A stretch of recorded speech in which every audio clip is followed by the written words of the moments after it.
앞에서 살짝 말씀드린 대로 세 번째 불안은 결국 혼자가 될 것만 같은 조짐이 보일 때 느끼는 불안이라고 얘기해 볼 수 있는데요. 쉽게 말하면 불안할까봐 불안하다는 거죠.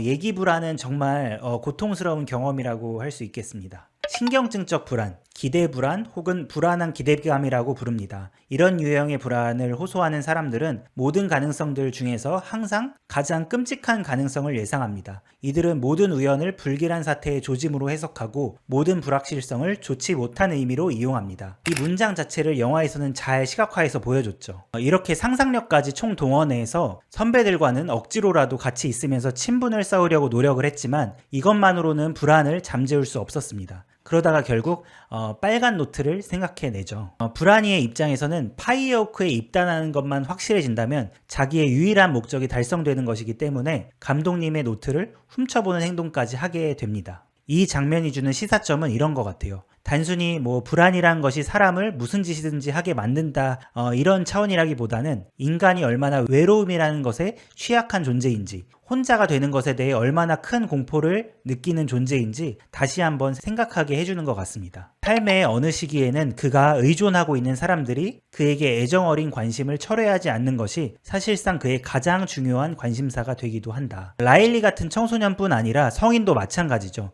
우리가 새로운 직장에 가거나 새로운 어떤 무리에 들어갔을 때 느껴지는 긴장감과 불안감이 있죠. 과연 내가 여기서 잘 적응할 수 있을까? 이들과 잘 어울리면서 지낼 수 있을까? 이런 능력을 사회성, 관계성 다양하게 표현할 수는 있지만 결국 그 기저에는 혼자가 되기 싫다라는 하나의 유일한 목적이 있는 것이죠. 다시 영화로 돌아와 보면 노트에는 아직 멀었음이라는 아주 충격적인 내용을 보게 됩니다. 그 갖은 노력에도 불구하고 혼자가 될 위기에 처했으니까 불안의 강도는 더욱 높아지게 되는 것이죠. 그래서 결국 3점을 내야 한다는 최후의 계획을 세우게 됩니다. 불안한 상황의 첫 번째 요소는 위험에 대한 준비 상태입니다. 이런 태도는 고조된 감각으로 예의주시하는 행위와 운동신경을 곤두세우는 데서 나타납니다. 불안에 대해서 이 내용에 초점을 맞춰서 설명을 해주신 분들이 많은 것 같아요. 적당한 불안은 우리에게 좋은 성과를 내도록 도와준다. 필요한 감정이다. 불안을 우리는 활용을 해야 된다. 이런 식으로 물론 좋은 점을 말씀해 주시려는 거였겠지만 이런 임상적인 관점에서는 성과를 내게 한다라는 게 불안의 본질적인 내용은 아니라는 생각이 들거든요. 물론 라일리가 점수를 낼 수 있었던 것은 불안의 성과긴 하지만 결국 반칙으로 퇴장까지 당하게 되죠. 그때 불안이는 아무것도 할 수 없었습니다. 프로이트는 불안을 다음과 같이 요약을 합니다. 불안, 위험, 무력감이라는 순서를 받아들임으로써 우리는 이제 지금까지 논의한 것을 요약할 수 있다. 브리와 그레이스는 나를 떠났다. 고등학교에서는 나는 혼자다. 이게 불안한 상황인 거죠. 그리고 감독님이 보기엔 아직 멀었다. 혼자가 될 조짐이 보이는 거죠. 이게 위험한 상황이라고 할 수가 있고 그 다음으로는 파이어오크에 들어가기 위해서는 3골을 넣어야 하지만 2골만 넣고 나는 퇴장을 당했다. 이게 바로 무기력감이죠.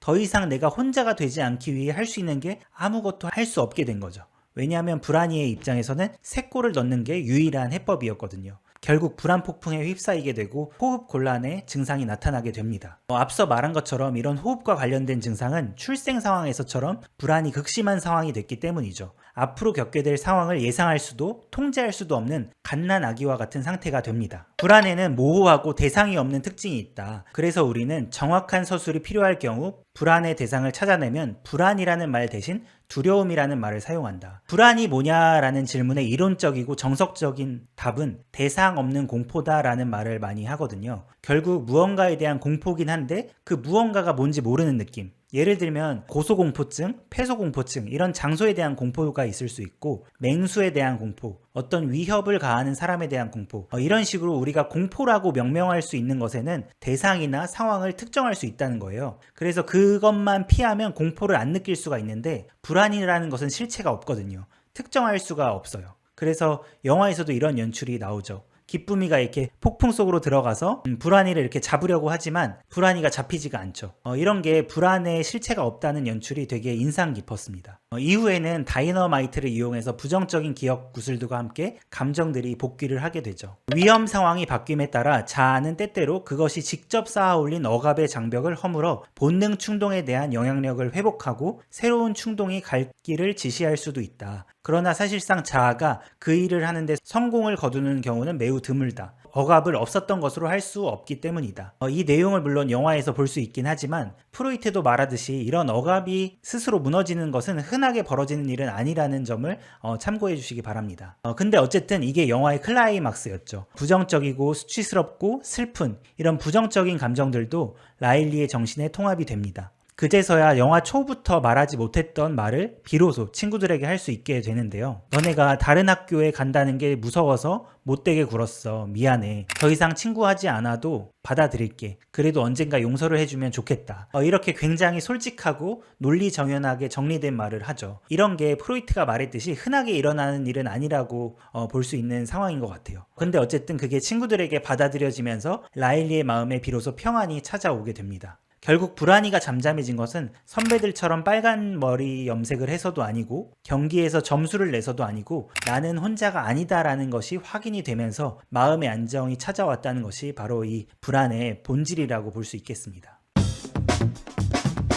오늘 내용으로 봤을 때 인사이드 아웃 2 영화는 관계성에 대한 영화라고 해볼 수 있을 것 같아요. 그리고 인간의 외로움에 대해서도 한번 생각해 볼 수 있는 영화였다고 생각을 합니다. 우리가 겪는 불안은 혼자가 될 때다 라고 제가 표현을 했는데요. 이거를 좀 더 일반적인 말로 해보면 소외, 배제, 그리고 고립의 순간이거나 그럴 것 같은 조짐이 보일 때 우리는 불안을 느낀다고 얘기해 볼 수 있을 것 같아요. 더 일상적인 얘기를 해보면 시험을 앞둔 수험생, 취직을 준비하고 있는 취준생, 프로포즈를 준비하고 있는 사람, 이들에게는 다 불안이 있다고 할 수 있는데 공통점은 전부 자기 존재에 대한 불확실성을 가지고 있다는 것이죠. 시험에 떨어진다면, 취직에 실패한다면, 내 마음이 받아들여지지 않는다면 내가 원하는 어떤 그것으로부터 소외나 배제가 되어서 혼자가 되는 것과 결국 연결이 됩니다. 그렇다면 이 불안을 어떻게 해야 하냐라는 답을 기다리면서 여기까지 봐주신 분들이 계실 텐데요.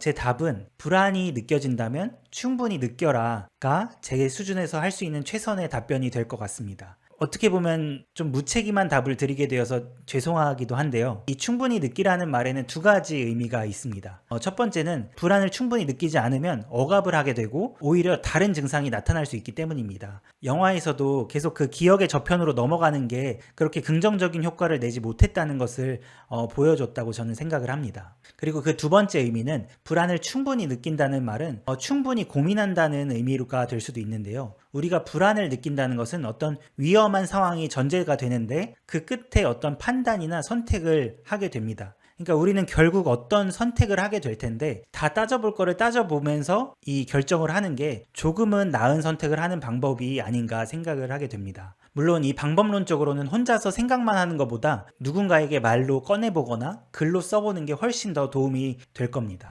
모든 사람이 그런데 지금까지의 삶을 한번 되돌아보시면 언제나 어떤 선택들을 하면서 불안을 극복해온 역사가 있으실 거예요. 그래서 그동안 내가 불안을 어떻게 극복해 왔는지, 어떤 선택들을 하면서 여기까지 왔는지를 돌아보는 것도 하나의 방법이 될 수 있을 것 같습니다. 그리고 한 가지 더 덧붙일 내용은 이 영화에서 나오는 내용만 제가 오늘 다뤘기 때문에 모든 불안을 설명했다고는 할 수 없을 것 같아요. 예를 들면 락강 악파에서는 분리불안이라는 것에 대해서 새로운 해석을 하거든요. 대상으로부터 영원히 분리될 수 없을 것 같은 불안, 이런 것인데 이렇게 대상상실과는 정반대의 불안도 있습니다. 이런 내용들은 이후 영상에서 다뤄보도록 하겠습니다. 네, 오늘은 여기까지 얘기해 보도록 하겠습니다. 오늘도 끝까지 들어주셔서 감사합니다. 안녕히 가세요. 궁금한 영화나 드라마 내용도 괜찮고 일상에서 느끼는 궁금증을 댓글로 남겨주시면 제가 좋은 컨텐츠를 만드는 데 많은 도움이 될 것 같습니다.